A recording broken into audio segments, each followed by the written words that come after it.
Hello. First, glad to be here, Thomas.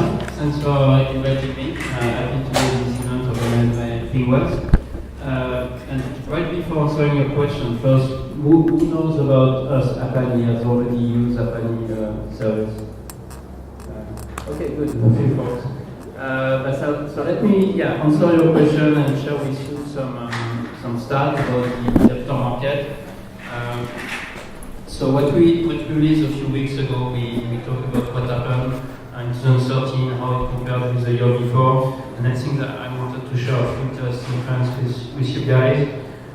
So first, a lot of people wonder, should I invest first in developing on iOS or on Google Play, Android platform? So definitely there is no definite answer, but at least there is some that I can share to give you some insights here. So first, in terms of downloads, Google Play is now bigger than iOS platform, and if we include other Android platforms like Amazon as well as Chinese app stores, it's definitely much bigger by downloads.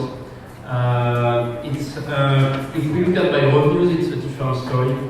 There is probably double the revenues on iOS versus Google Play. So if you are here to make money before making downloads, then iOS might be a better choice in terms of where to invest your time.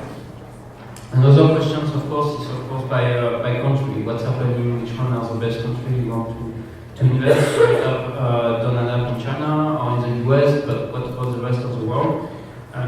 First point is that actually the biggest country in terms of monetization on the App Store today is Japan. It's the first country in the world. After that, we have the US market. And after that we have China, and then we have the UK as well as South Korea that are pretty close. So it's a lot of East Asia actually in the mobile ecosystem. And another interesting trend is that if you compare the more mature markets, they have definitely grown in revenues, but not grown much in downloads, which probably means that a lot of people there already have are already pretty mature and already downloaded app and don't increase so much this trend. But in some more developing markets, China, Brazil, Russia, as well as India, you see big increase in downloads, probably 2x in downloads over the year. So not yet much revenues, but except China, but we see that growing step by step. Another interesting trend is in-app purchase versus paid. It depends if you're in gaming or outside gaming. If you're in gaming, this is GDC week. If you're in gaming, definitely it's a 90% revenues coming from in-app purchase versus 10% paid apps. This is an average. It's even higher in East Asia, and it's even higher on Google Play as a proportion of in-app purchase. So definitely as a business model for game, you have to look at freemium as a business model. Outside gaming, it's very different. It's probably 50% in a purchase, 50% paid app. So we see more balance. It really depends on the type of app. Another interesting trend we have all seen last year, it's really the rise of messaging apps. It culminated a few weeks ago with the acquisition of WhatsApp by Facebook. There is still a lot of action going on. Viber, that acquired 900 million by Rakuten, local Amazon in Japan. An investment from Alibaba in Tango announced yesterday. There is Snapchat, we got some big investment a few months ago. So it's a very vibrant space. And in some economy, and of course we have in China the growth of Weixin chat that has been fantastic. And also these platforms are migrating step by step to provide to help you with app discovery, with e-commerce. So it's messaging is the beginning for these apps. So we will see more and more how they develop over the time. And in some markets like Korea and Japan, they are really a must go if you want to distribute apps. In terms of other interesting trends, music apps, in terms of revenues, it nearly double, and definitely Pandora was the top one in terms of apps monetizing directly through the store. So music has been something pretty strong, especially in developed economies. And And of course, social, photo and video apps, that's something that started with Instagram, but it stayed definitely pretty strong. You can add YouTube, Snapchat, Vine, Line as well.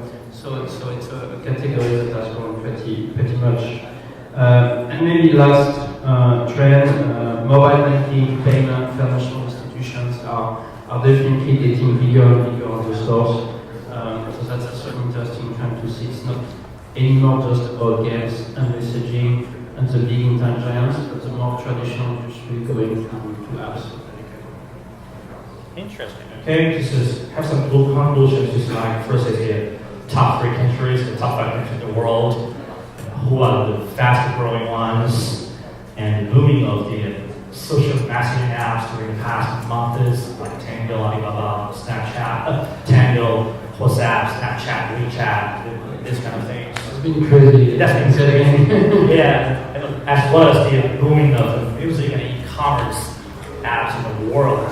You know, something just really raised my curiosity is that, you know, as a data analytics company, and you track the data and you give this kind of intelligent analytics to those kind of the app developers in the world. But you know,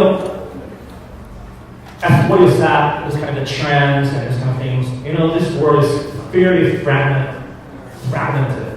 You know, there's different types of apps and different burning points in different countries, almost more than 150 countries in the world. So as a data service provider, as an app it's sort of like a development tool or the decision maker, or sort of like this kind of the service provider who helps app developers to make the strategical decision on base of the data.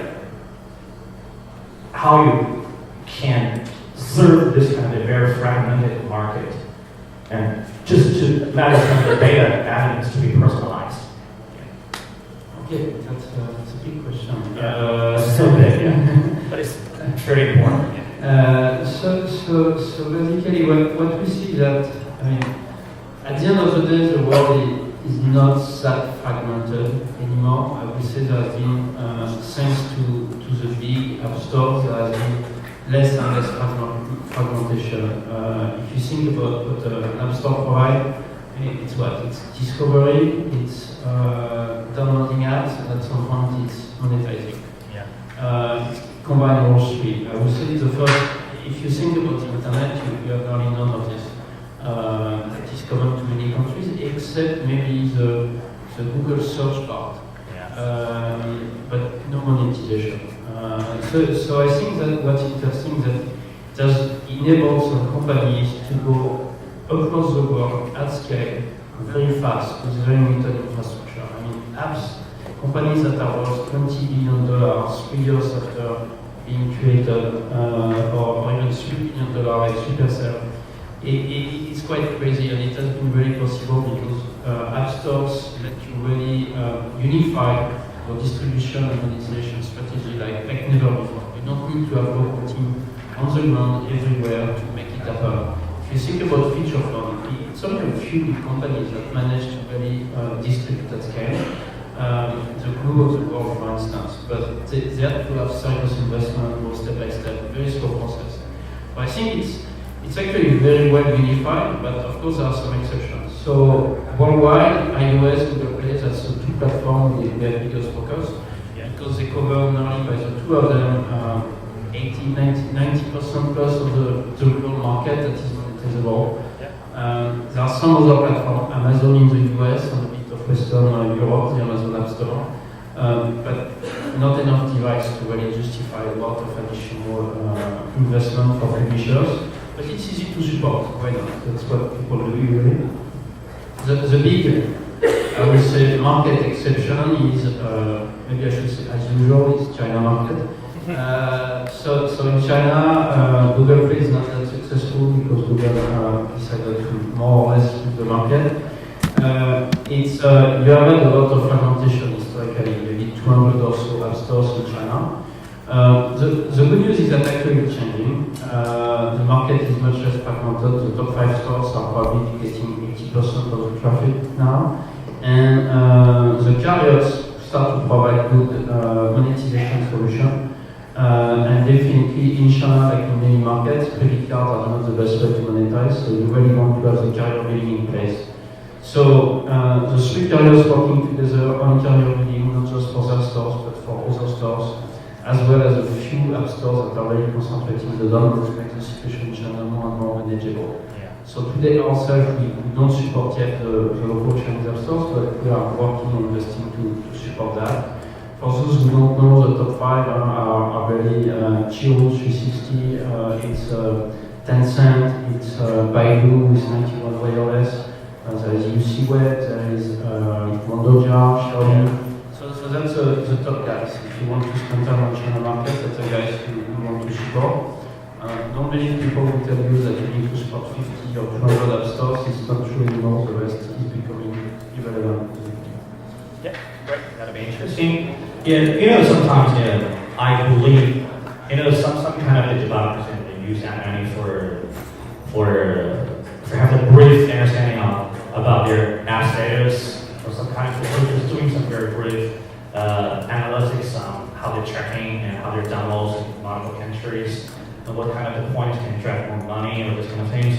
And sometimes they use AppAnnie for the intelligence services like how to predict the future in terms of the downloads, monetization, all this kind of thing. So I believe people are very interested in something behind AppAnnie.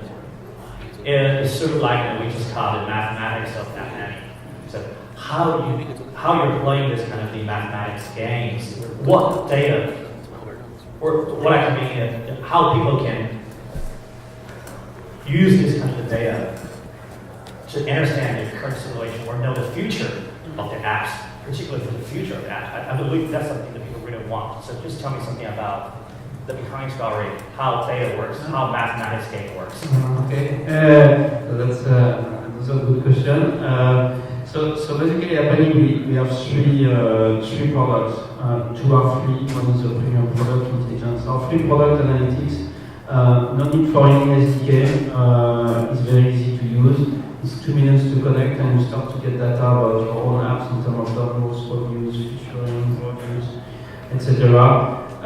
This is used by more than 400,000 apps worldwide. We have a free tracking service where here the goal is to check out what is doing the market, your competitors, and we keep tracking the App Store every day or every hour, actually, to see change in downloads, in rankings, in ratings, in reviews. We track 4 million apps, and that's from that you can do some really basic market research. And the good news again is that it's a free service.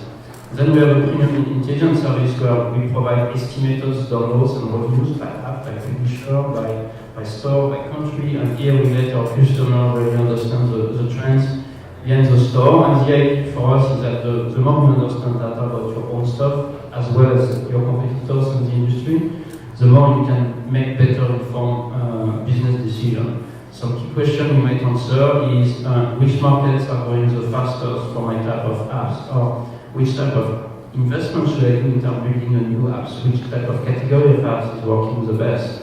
Other questions about, okay, I'm growing, but am I growing faster or slower than my competitors? Faster or slower than the market? And if I'm going slower, what are they doing that might be actually something I should copy because it's doing well for them and they're going faster? So it's really trying to understand strategically where we want to go, but also operationally tracking on a regular basis your competitions and getting insights from that. Okay, great. Okay, one last question is about the future of app world or this kind of app economy, because now currently you're tracking and analyzing on base of the App Store, Google Play 2 years ago, and Amazon Store, and this kind of the Windows Phone. Yeah, this is kind of the mainstream traditional app stores in the world. But even during the past 2 years, we see the app world has been changed because Google Chrome is probably sort of the new platform for app distribution and app channels. And there should be this kind of things also happening in China or in the US, this kind of thing. So were there any significant change in terms of the ways of app distribution in future? I mean, from the native app to the web app, or this kind of things. How we can embrace this kind of things if it is coming true? So that's a good question. I think there are two parts. One part is the technology part, doing native app or developing native apps, so using the development tools local native to the platform, or developing HTML apps. That's one side of the equation. And the other side is distribution. How do you distribute? It can be native or HTML app and still be distributed through an app store. Or if it's not native, you can choose to distribute it without an app store. So there is these two separate fundamental questions. I think for the first one, developing native HTML, you can see the big guys, Facebook, LinkedIn. They did HTML5, it was a nightmare, it didn't work well enough, customers were not happy because what they tried to achieve was too complex on the browser, on a small platform, and they had to rewrite everything in the native. So my take is that if you believe user experience is key, what you do is relatively complex, then you have to go native if you want to provide a good user experience. If you don't have a good user experience, nobody will use your app, you won't monetize, it won't work. So it might be more expensive, but that's the only way to basically get user happy and therefore make money at some point. If it's less intense, if it's in terms of development, if you have to support for whatever reason a lot of platforms, if your team doesn't know at all how to do native development, then maybe there is some reason to do some HTML-based development. On the distribution part, App Store versus non-App Store, I think at this stage the answer is clear.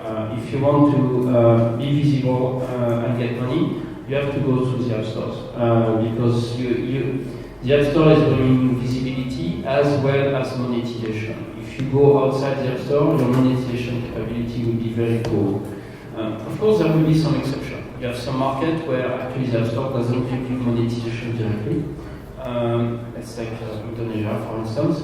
So what do? You might want to work through the App Store for discovery, but some other partner for the monetization part. It's less convenient for the user, but at least you might be able to monetize at some point. Okay, great. We will come in a couple of questions, the end questions. For those guys who are using AppAnnie to do anything? Question? Okay. Yeah, I'm curious to know how much of a difference in monetization and profitability do you see on AppAnnie between apps that you know to be native to the platform versus apps that are using cross-platform technology like Unity or HTML5? That's a good question. Actually, I would say yes. Unity is definitely, I believe, one of the very few cross-platform tools that give you something that is close to native in terms of performance, and at the same time give you the flexibility to go across platform. So I think in that sense it's so much better than HTML5. So Unity is more restricted to game developers, usually doing 3D games. You can do 2D games, but might be a bit overkill. So we see Unity doing well in terms of monetization. It's not a negative in any way. The question is more how do you, what type of game do you end up doing? Is Unity not Unity will just positive? I think if you use Unity to positively impact your cost. However, if you look at the top games, the top 3 games in the world, you have Clash of Clans. It's no 3D, no Unity. You have Candy Crush Saga, a very basic type of game, very fun, very good, but no 3D. And in Japan, you have Bertrand Dragon, same thing, very, very poor. Even worse graphics. So I think the 3D part, usually at least today, limit your reach because you will usually do the type of games that don't have a broad appeal. Might be good for mid-core, hardcore, but the more casual, it's a bit more tough. For HTML5, I don't know anything successful based on HTML5. So maybe there is, but I've seen more companies going away as fast as they can. Another good example is Wonderlist. They used the multi-platform HTML5 solution initially. It was bad. It was a really bad experience. Version 2, they went native. So I just know example of apps going from HTML5 because developers just wrote HTML5, didn't care about user experience, and then they backtrack when they realize that it doesn't also work. Okay, time set. Just one last question. So most game developer firms are split into two camps. They either produce for Android and iOS together and release together. Well, because of like services like AppAnnie, some of them will release on iOS first, wait to get some traction, and then go for Android. In your opinion, which way would you go? So I think it depends first on your target market. Is it the world or is it just some countries, some specific countries? If it's Japan, you have to go both platforms at the same time because both of them are very successful, target the same demographic. In the US, I believe it's less true. It's mostly iOS, especially if you monetize in gaming. If it's South Korea, you have to go Google Play first because iOS is nowhere. So that will depend first on your market. Second is your money. How much money you have to invest in parallel on both platforms. It's expensive to invest on both platforms, and until you are really successful with your app, it might be pretty tough, especially if you're a startup. You might want to first prove yourself and then invest in another platform. However, an issue if you release at different times is that you might not get support from the second platform. If you release first on iOS and then 3 months on Google Play, Google might tell you, you know what, I don't want to give you some freebies and get you featured because you didn't care about my platform first. So and Apple might do the same. And we know some publishers went Amazon first and then Google Play, and they receive I don't care about your game when trying to be visible on Google Play. And that's logical from the platform perspective. So you have to know that if you don't do a simultaneous launch, you might have to have the risk to have some issues later when you want to get featured for free by the platform. And getting featured is a really good way to get a free marketing. So it's something you might do. Great. Okay, thanks. Thanks for everybody.